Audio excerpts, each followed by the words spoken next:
Hi folks, and welcome to the Meaningful Money Podcast and the final episode of Season 13, Episode 10.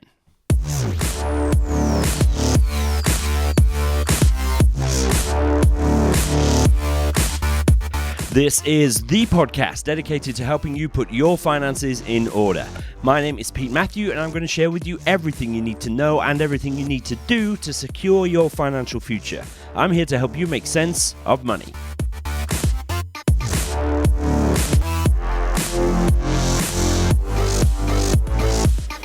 Here we go. Great to have you with me for this last episode in Season 13, which has been all about millennial finances. Mostly about that anyway. Certainly that's been the title. A little departure from that last week to help out those folks who are not identifying as millennials, but who, are still getting started with their finances. So I do hope that you've enjoyed it as a season. And today we're rounding it off with what has become the now traditional season Q&A. Throughout this season, you've been sending in your questions. Over 100 of them have been received, which is nuts. And today I want to sort of pull out the main themes, if you like, do my best to address them. Okay, so it's not quite a Q&A, but it kind of is. It's basically the main themes of the questions that have come out. So, as usual, after the main body of the show, I'll look at a review that's been left on iTunes. I'm going to cover where the podcast is going to be going for the next few weeks. Also give you an update on the Academy, all that good stuff still to come. But before all that, remember, this podcast is brought to you with the help of my friends at 7 Investment Management. They've been now helping me out here on Meaningful Money for ages, since the spring of 2011. And I'm really grateful to them for doing so. So do check out what they're up to. They're at 7im.co.uk. Also, last week, 7IM launched a new self-invest platform, which is co-branded with Meaningful Money. So, big announcement, combination of a lot of work. For more information on that, you need to go to the following web address, okay? meaningfulmoney.tv/podcastinvest. I know it sounds like a weird thing, but it just helps me track where you're coming from. So, meaningfulmoney.tv/podcastinvest. But there's a link in the show notes, which I'll just give you in a minute, okay? So check that out. It's a really interesting way of working, and I'm really pleased to sort of have it out in the open. So, by means of introduction, as is always the case with these seasons, now I switched to a season-based format in summer of 2016, and this is now season 13 coming to an end, incredibly. And as is always the case, there's some sort of recurring themes in the questions, which has enabled me to group the answers together. So hopefully your question, if you've submitted one, will be sort of answered in the season content, which has definitely been shaped by the questions that you've asked as we've gone along. And if not, then in today's show. But if not, remember, you can always leave a question on today's show. It doesn't have to end here. We can keep the discussion going. So the show notes for today's episode is at meaningfulmoney.tv/MF10. So that's for Millennial Finance, episode 10, meaningfulmoney.tv/MF10. And leave a question or comment there, and I'll dive in and answer. Another place to get questions answered, not just by me, but by some very helpful people, is in the Facebook group, which now has over 1,000 members, and that's at meaningfulmoney.tv/community. Links to everything at the show notes, /MF10, okay? Right, well, if we're ready, let's dive in to the questions, and I'll stick a sound effect in just for, sort of convention's sake. Here we go. Right, so easily the biggest topic that came up in the questions that you emailed me was about the lifetime ISA. So I've dealt with it a little bit, touched on it several times throughout the season, but I thought it makes sense to really try and nail it as best I can today. So here's a quick sort of rapid fire reminder of how the lifetime ISA works. So it's available to open a lifetime ISA for anybody aged between age 18 and under 40. So over 18 and under 40 is a better way of putting it, all right? So if you're over 18 and under 40, you can open a lifetime ISA. You can invest up to £4,000 per year. That $4,000 makes up part of your overall £20,000 ISA allowance for the year. You can pay in to a lifetime ISA until you're age 50. After that, you can't add any more. The government gives you a 25% bonus on everything you put in, up to a maximum of £1,000 per year. So if you put in the full £4,000 in, they will make it up to £1,000 every year, right? You can have a cash lifetime ISA, you can have a stocks and shares lifetime ISA, or both. You can only withdraw money from a lifetime ISA for two reasons. One is buying your first home. It needs to have a value under $450,000. Or you can withdraw money after the age of 60. The idea being that will help you with your retirement. But if you withdraw for any other reason, you'll essentially pay 25% of whatever's in your account. So that is equivalent to paying back the bonuses that you've received and then a 6.25% fine on top of that, okay? So that's not the idea, right? You don't pay into a lifetime ISA with the intention of taking it out for any other reason than for buying your first property or after age 60. You can have both a Help to Buy ISA and a lifetime ISA. All right, I'll come back to the Help to Buy ISA in a minute. You can have both, but you can only use one to buy a property with. You can't combine things, right? But you can transfer a Help to Buy ISA into a lifetime ISA. Confused? Yeah, we will be. Right, you can use your lifetime ISA to buy a home to live in, but you can't use it for, say, a buy-to-let property investment. Okay? All right. Lots of questions while we were at it came in about balancing lifetime ISA and pension contributions. Which one should I prioritize? Should I put more into my pension? Should I put more into my lifetime ISA? As ever, the answer is it depends, I'm afraid. So a couple of examples. Let's say you are employed, so you work for somebody else and there's a pension scheme at work. Well, if that's the case, it is always worth joining your pension scheme. Just always, right? It's not up for debate. It just always is. You will have to pay in 4% of your income under the new levels coming in from April 2019. Your employer will pay in 3% and you'll get tax relief of 1%. So that's 8% going into your pension overall, twice what you have personally paid in, with the rest being paid in by your employer and by tax relief. So, you're doubling your money overnight. That's how you win with money, folks, okay? That's why it's a no-brainer. So if you're employed and there's a pension, you should join it. So if that's the sort of long-term future baseline sorted, well then, if you're youngish and employed or whatever, I would redirect everything else you can into a lifetime ISA. And that's assuming, of course, you have designs on buying a house one day, which you might not. It's not for everybody, as we've said. So make sure your pension baseline is sorted. And then certainly if you're younger, if you're planning on buying a house, lifetime ISA is a great place to put money. Now, if you're self-employed, another example, or if you've got your own business and you don't have a boss to pay into your pension for you, well, you should still set up a pension, right? That, again, is a no-brainer, really. Now, the lifetime ISA is an alternative, and it's a good one, but I wouldn't opt for that at the expense of a pension. Even if you pay the bare minimum into a pension for now, you certainly won't regret that when you come to retire. If you plan to buy a house one day, then definitely open a lifetime ISA and favour that over the pension. But again, it doesn't have to be binary. Most things, if not everything, in personal finance, they're not binary. It's this or that. Usually there's some kind of a blend. Identifying the blend is a bit of a challenge, but most of us can identify an amount of money every month that we can save, X pounds per month. The question usually is how it should be divided. How much to a pension, how much to a lifetime ISA or another. As ever, that's a question of life stage and priority. So if you're young and you want to buy a house, you would favour the lifetime ISA. But don't not join your employer's pension so that you can put more money into your lifetime ISA. That to me is throwing away free money. I would have both, but just favour a lifetime ISA.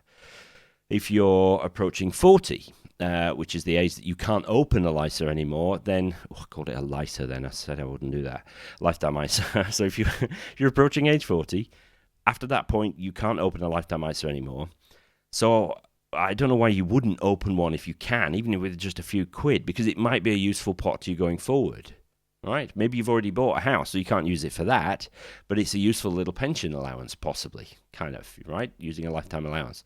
So it depends on your tax status. If you're a higher rate taxpayer, it makes more sense to pay into a pension because you get tax relief at your highest rate, not just the fixed bonus rate. So as ever, there's a million answers to what should I do as there are people listening, right? So sorry not to be clearer on that. As far as the Help to Buy or the lifetime ISA is concerned, there are a few questions on that as well, and the sort of relative merits of each. I've explained how the lifetime ISA works. The Help to Buy ISA is different. When you open it, you can put in a lump sum of £1,200, and you can't put any other lump sums in after that. You can pay in up to £200 a month, right? But the maximum you can pay in overall is £12,000. Now, the 25% government bonus is only added to Help to Buy ISA when you come to buy a house, and it is applied for by the solicitor who is arranging the purchase for you, right? So you never have the bonus in your possession. It's never your money, essentially. It's provided by the government at the point at which you buy a home. But what that means is that you can't use it for a deposit. You can't say, right, I've got 15 grand in my ISA, that is going to be my deposit. You say, well, I've got 12 grand in my deposit, in my ISA, that can be my deposit, but the rest has to come from the government at the point of transaction. Now, that might sound similar, like the same spud only matched, as we say in Yorkshire, but it might make a difference for your mortgage application, right? So something to bear in mind. They are only cash-based, so they're definitely less attractive for long-term growth than a lifetime ISA, in which you can hold stocks and shares. I would definitely say that lifetime ISAs are more attractive than Help to Buy ISAs, but it's still free money. So if you wanted to open one, you can, and you can always transfer it into your lifetime ISA later on. But you can only open one up to the 30th of November 2019 anyway. After that, they're being essentially discontinued. So hopefully, and you have to claim your bonus on the Help to Buy ISA by the 1st of December 2030, which is, 11 and a half years away. So hopefully that answers most of the questions around lifetime ISA, Help to Buy ISAs, and all that sort of stuff. If not, you know what to do. Leave a question or a comment at the show notes, meaningfulmoney.tv/MF10. Okay. Interesting question I had and was received a few times. Concerned folks who are listening to the podcast but who had parents who were bad with money. I thought it was an interesting little theme coming through. Not loads of you, but enough of you for it to sort of pique my interest, really. So as you can imagine, this show attracts people who are interested in improving their own financial position. But, once you have the bug for financial planning and wealth building, it's natural to turn our eyes outward and see what we can do to help those around us start. And we tend to start most often with family. First thing to mention, I think, whenever we're looking to help other people is to tread lightly, right? Nobody likes a smart ass, right? Judging others negatively is never going to be well received. I think for your parents specifically, we need to approach them with respect, acknowledging they've been around a little bit longer than us, even if they are financial numpties, but they don't need to hear that. I probably wouldn't lead with that. Maybe you could start by singing the praises of your favorite finance podcast. Maybe they'll start listening and learn some stuff and put it into action. Maybe. We can but hope. But maybe more likely you can begin perhaps to engage them with specific conversations by framing a question or a conversation starter in light of what you have been learning, either here on the Meaningful Money podcast or elsewhere. So you could say, for example, I was listening to this podcast the other day about how important it is to get your will sorted. You have written a will, haven't you? Right? Thinking about it, you might need to sort of deflect an accusation that you're looking out for yourself rather than them if you lead with that one. So maybe try, I heard a great show the other day about organizing your financial paperwork. It's made a huge difference to me. And leave it open and see what they say. They might say, well, my paperwork's a mess. Then you could offer to help them with it. Or, at the very least, to point them to the episode on dealing with financial paperwork, which I'll link in the show notes. You don't need to sort of ask them sort of questions. How are you doing with your finances? What can I do to help? Always make sure you're gentle and you take your time with it. The conversation might just come around to their own stuff and the stuff that they're dealing with or worried about or whatever, in which case you can help. Maybe they are actually complaining about some aspect of their finances. Now that can sometimes be a cry for help. So offer that help, always in a non-judgmental way, and go gently. Nobody's going to change overnight, so don't expect that to happen, but help them to determine what their next step might be, and then help them to achieve it. Okay, that will inspire them to take the next step after that, and then the next step after that, and to win eventually. But if they don't want to be helped, right, much as you love them and you want the best for them, you cannot and must not force your views onto them. It will only strain and maybe even break the relationship, and you don't want that. And so the logical next step from that is, what happens if it's not your parents, but your partner, right, who is bad with money? You're all keen to move forward, but you feel like you're not getting the support, or even maybe you're getting sort of active dissent and some resistance from your partner. I did a show ages ago which deals with that. I'll make sure that's in the show notes as well, about how to speak to your partner about money. It's a real challenge. It is. But it's not an insurmountable one. Okay? Again, the worst thing you can offer is judgment and sort of snappiness and frustration, even though you're probably feeling every one of those things, right? So I've done an episode on that, so I'll make sure we link to that. Now, one lady emailed me and suggested that the content in this season, just coming to an end now, has favored those that were in a relationship.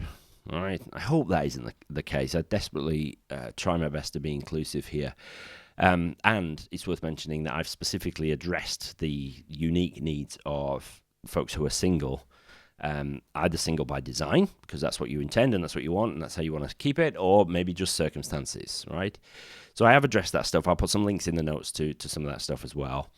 I have definitely mentioned a few times that it is inevitably more difficult to sort of move forward with your finances if you are solely responsible for all your household bills, right? If it's just you, one income, still all the same bills, then obviously it's going to be more difficult.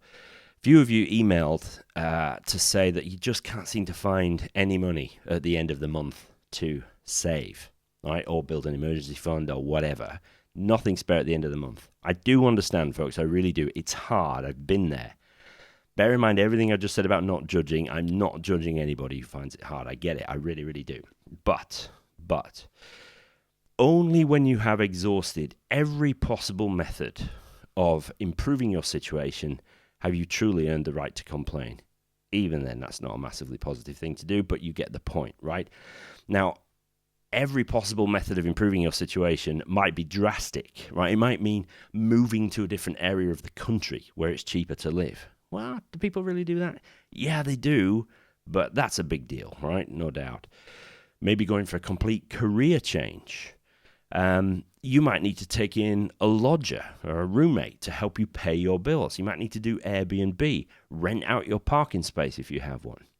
Maybe you'll need to find a second job or make some pretty drastic changes to your expenditure, or maybe do both, right, in order to find the money you need to move ahead.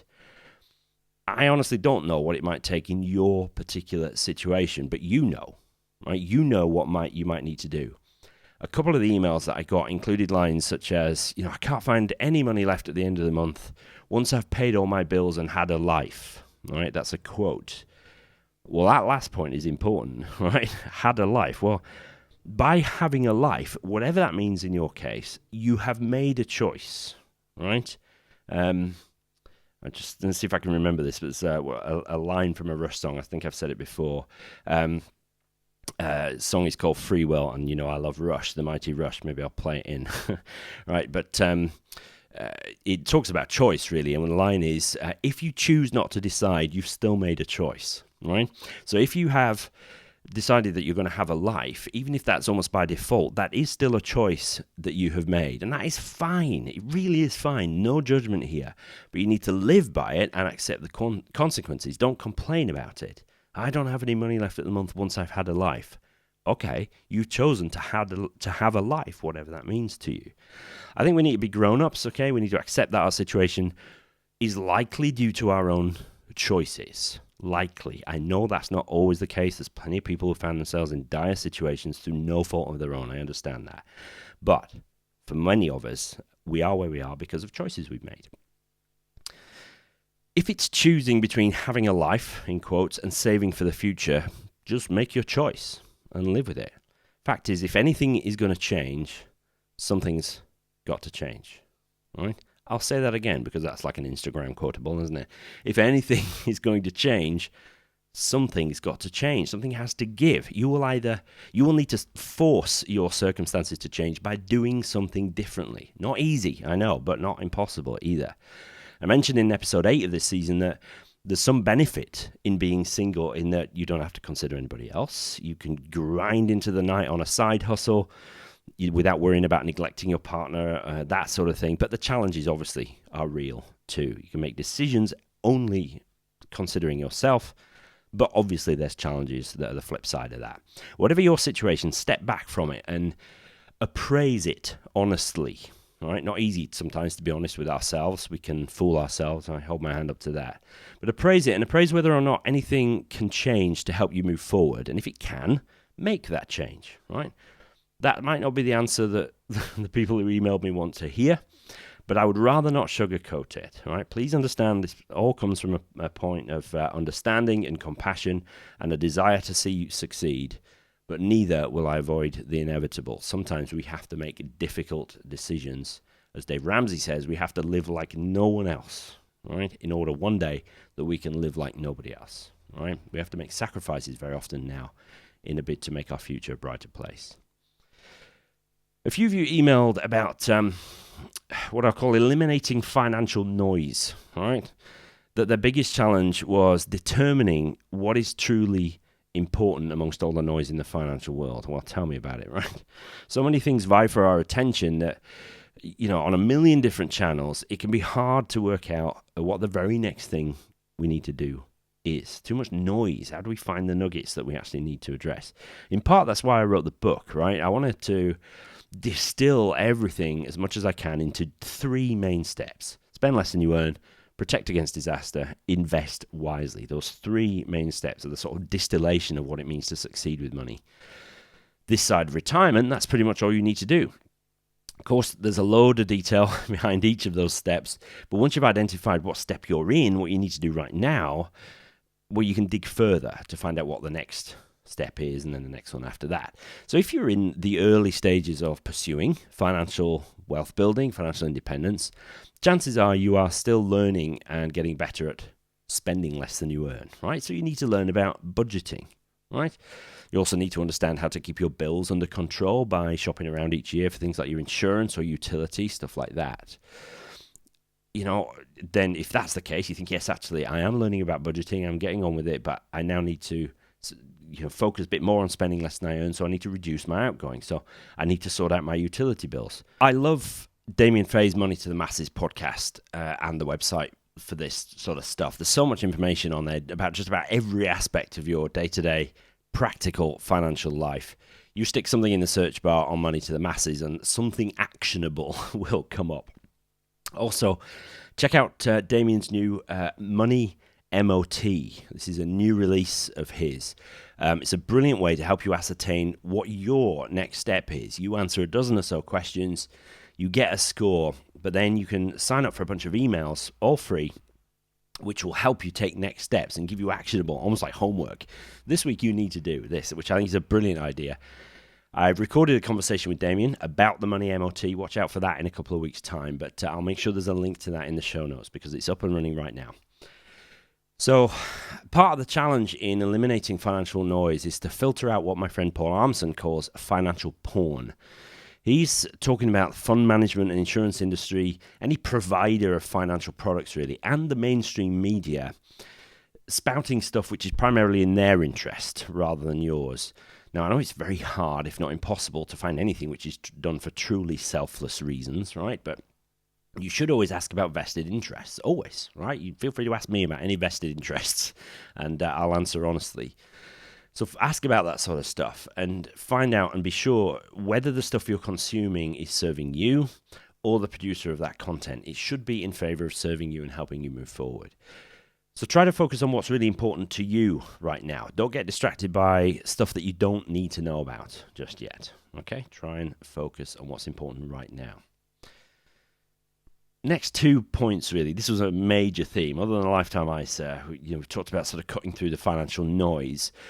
The major theme was how to balance now and the future. It can be a challenge, that I get it. You want to balance your current needs and wants. Wants are important as well, with your future financial health.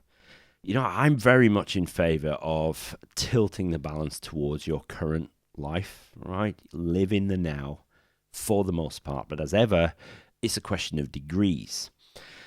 Clearly, if the choice is, you join the workplace pension on one hand, or you keep the £100 a month that you might pay into that and blow it on beer and fags on the other, well, that's an easy one, right? Fags all the way. Not really. More likely, the choice is likely to be something like how to apportion your income between being social with your friends and your family or investing for the future. Or, as we've seen, saving in a pension, which you might not be able to touch for years, and an ISA, which you can get at, perhaps. I suppose, again, it's funny how these things keep recurring. Most financial decisions are not binary. They don't have to be one thing or the other. And by blending the answer, you get some benefit in both camps. So let's say you have 500 quid a month. After you've paid all your bills, you've bought your food and your fuel. This is disposable income. You now have to choose what to do with this. I don't believe it's healthy or wise to just stick all 500 quid in your pension, right, and sit at home and look at the walls all month. If you choose to do that, that's cool, right? My dog looks at the wall all the time and she seems to like it. But for most of us humans, there's a better balance to strike than that. So sit down, work out how many times you want to go out this month, what clothes you need to buy, set that money aside, save the rest, right? Understand also, monthly spending or saving doesn't need to be fixed. There's a load to be said for automation, paying yourself first, all that good stuff. But, maybe next month you have no birthdays on the horizon, all your clothes are fine, there's no major social events to plan for. So that month you could dump a load more into your ISA. Jobs are good and well done. But next month, your best friend might be getting married and, Christmas is coming, all that sort of stuff, and you might not be able to save anything, okay? Always best, if you can, to set a baseline amount of money that you're going to automate into savings. So at least you're doing something, right? We talk about savings rate and nudging that up over time. Automation is your friend, really. So set up the paying yourself first stuff. Most months, whatever you're able to save on top of that will vary, okay? As ever, the key word here is to be intentional with your budgeting, your saving, your prioritizing. Plan for it. Don't leave it to chance. Make a point of firstly automating what you can, then sit down once a month, see what happened last month, make adjustments where you need to, look ahead to the coming month at what's coming and its practicalities. Take a practical, reasonable, pragmatic view. Don't beat yourself up. Don't judge yourself by any sort of objective standard. Problem with subjective standard, I should say. Problem is with a lot of this stuff and a lot of some of the stuff you read online, there can be pressure, right, to live one way or the other. As ever, we're grown-ups, so make a decision, stick to it, live with the consequences. But be intentional. Plan for how you're going to spend or save your money. And then lastly, speaking of priorities, a few of you emailed about how to set priorities. In a way, the preceding 2 points speak to this. And let me just finish off by reminding you what I think is a really good order to do things in, financially speaking, at least the big things, right? So here's the order. Find the money for a starter emergency fund, number one. Secondly, that's a starter emergency fund, just a buffer against you and the world briefly. Secondly, pay off all your bad debt, right? Next, get 3 to 6 months worth of expenses behind you as an emergency fund, all right? We call that a fully funded emergency fund. Make sure you got the right life and income insurance in place. Save and invest for the future. Aim for 15% of your net income as a savings rate. Not easy, I know, but a good target to aim for. Use any extra available income on top of that to pay down your mortgage if you've got one. And once that mortgage is gone, or if you don't have a mortgage, use anything you can then to increase and accelerate your wealth building. Okay?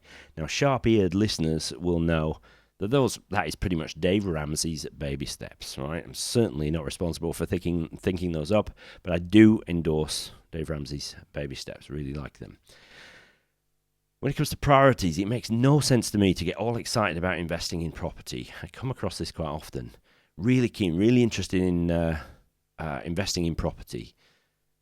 But to do that while you're still paying 30% on the 1,500 quid you've got on your Argos credit card. Makes no sense at all.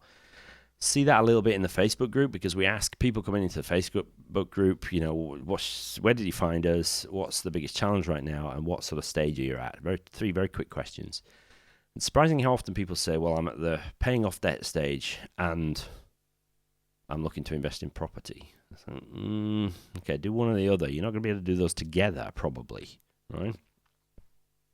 try to prioritize the step that you're on right now. Don't get ahead of yourself. Make sure you have fun along the way, really important. No one's going to stick to a sort of ascetic, miserable life forever, even with the promise of a bright tomorrow. You need to make sure there's some joy and freedom in the here and now, all right? But don't lose sight of the longer term. Whew. Right, so we've done 10 episodes, probably the best part of 35, 40,000 words. And it's another season done. I hope you've enjoyed it. It's been a blast, actually. The feedback has been outstanding, so I'm really glad it's been well received. Now, for the first time ever, the whole season script will be made available as an ebook. That should be ready in another couple of weeks, so watch out for that. I'm going to keep you dangling for a week or two before letting you know in detail what we're going in season 14, but I know you'll love it because many of you have been asking for it. Now, in the next couple of weeks, I've got some great interviews. Next week, I'm talking with finance industry giant, a guy called Tom Bagri. He's the founder of a company called LifeSearch. And he and I are talking about a tie-up I've got with them for listeners of this show who need to get their life insurance sorted, right? But who don't know where to start. I've got a great tie-up with them. So chatting about that next week. Then I'm going to be chatting with Damien Fay, as I said, Damien from Money to the Masses, about his new Money MOT. Again, it's released already as I record this, so I'll make sure there's a link in the notes to that. As you can imagine, Damien and I cover a whole load of ground, as well as the Money MOT, including the state of the financial advice profession. We talk a bit about that. Talk about Brexit, right? Even though we'll probably, by the time it's released, we'll be nearly on the 29th of March. And we look back to a certain boozy night in the city of London last November, which neither of us will ever forget. And quite a few of you who were there probably won't forget in a while either.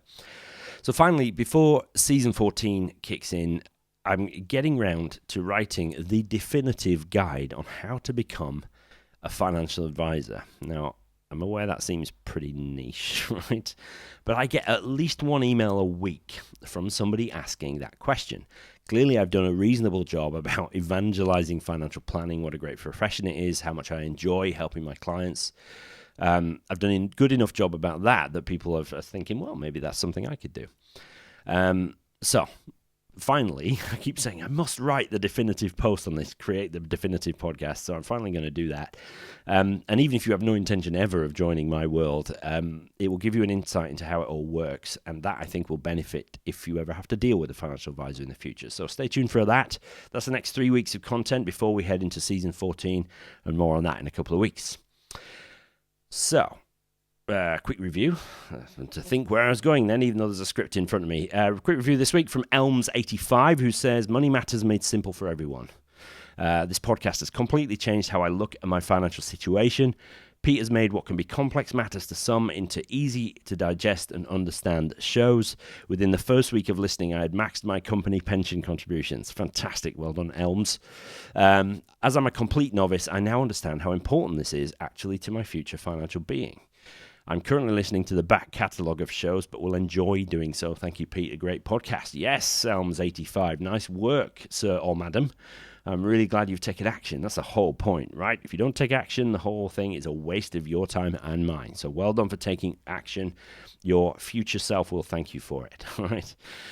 Okay, last word on Meaningful Academy. Throughout the season, I've been banging on about it, and people have been joining the mailing list. There's more than 200 of you on that list now, signed up to be kept informed. An email is coming out to you shortly, if it hasn't already, by the time this goes live. We've mapped out the curriculum. We're still tweaking it, and we need your feedback on that. So stay tuned for that. There'll be an email coming out very soon. And if you want to be kept informed of progress, but you haven't signed up yet, meaningfulacademy.com. Just put your first name and email address in there. You're not signing up, anything. You're not signing your life away up, handing over any money or anything like that. It is literally just be kept informed, and we will be looking for some founder members. Okay? Now, so next week, as I mentioned, talking to Tom Bagri of LifeSearch, top fella, really interesting history in the financial services world and a founder of a company I really admire. I had great fun talking to him. I hope you've enjoyed this season. I've really, really enjoyed creating it, and I've enjoyed the feedback throughout. So thank you so much for listening to the last 10 episodes. Please tell everybody who you think it will help about this show and about the last season in particular. And we're going to really be building on this in the coming content. So I'm really looking forward to that as well. And that's it, folks, for this session and this season of the podcast. So thank you for joining me throughout it. Any final comments or questions on this season, meaningfulmoney.tv/MF10 is where you need to go. Thank you so much, folks. Appreciate your care and your love and your support. I'll talk to you next time.